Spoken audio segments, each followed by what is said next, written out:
In this lesson, we'll discuss how bond dissociation energies can be used in calculations.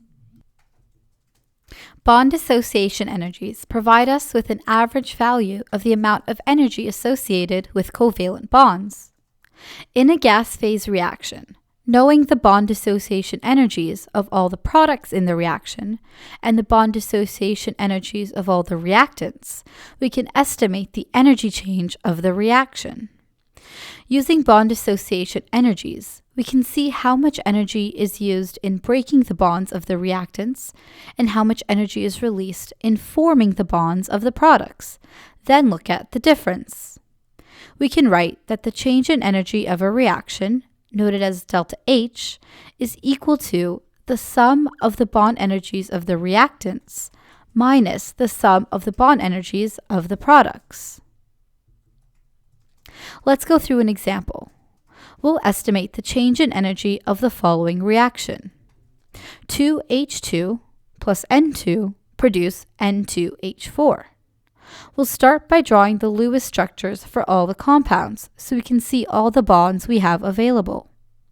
First, we have two H2 molecules, which just have one single bond each. Next is an N2 molecule, which has a triple bond between the two nitrogens. Lastly, we have our product, N2H4. Here we have one single bond between the two nitrogens and four single bonds between the nitrogen and hydrogens. Now let's start with calculating the sum of the bond dissociation energies of our reactants. First, we have our two H2 molecules. The energy associated with breaking the bonds in these two molecules will be 2 times the bond dissociation energy of a single H2 bond, which is 436 kilojoules. Note that our energy here is positive because energy is absorbed to break the bonds.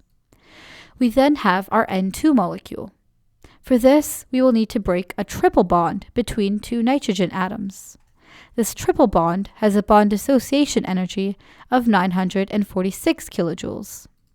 Adding these energies together, we get a total of 1,818 kilojoules. Now to calculate the bond energies associated with our product. In our N2H4 molecule, we have one single bond between the two nitrogens. The energy released in forming this bond is 163 kilojoules. Note that since energy is released, we write it as negative.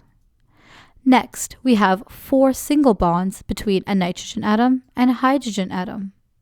The energy associated with forming these will be 4 times the energy released when forming one bond between hydrogen and nitrogen, which is 389 kilojoules. Adding these together, we get 1,719 kilojoules. Now to put it all together. Using our equation from earlier, we can substitute our known information. The sum of the bond dissociation energies of our reactants is 1,818 kilojoules, and the sum of the bond dissociation energies of our product is 1,719 kilojoules.